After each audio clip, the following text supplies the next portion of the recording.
We're going to review some lunges. First, the front lunge. You will step forward, stop your momentum, go down, and then push off. And we'll go ahead and switch legs. Straight down and back. Now, one thing that a lot of people do that you should not do is come up on the heel.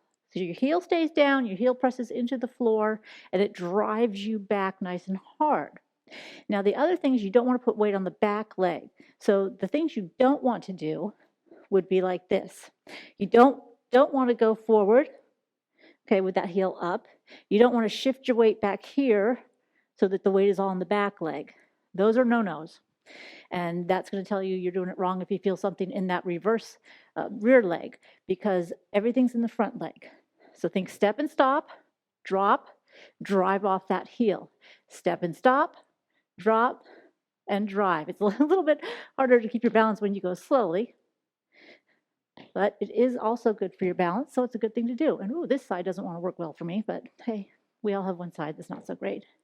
So you're driving off the heel, and of course, when you do that, you're activating the glute and the hamstring. So when you do this, yes, the quadriceps are stabilizing you forward.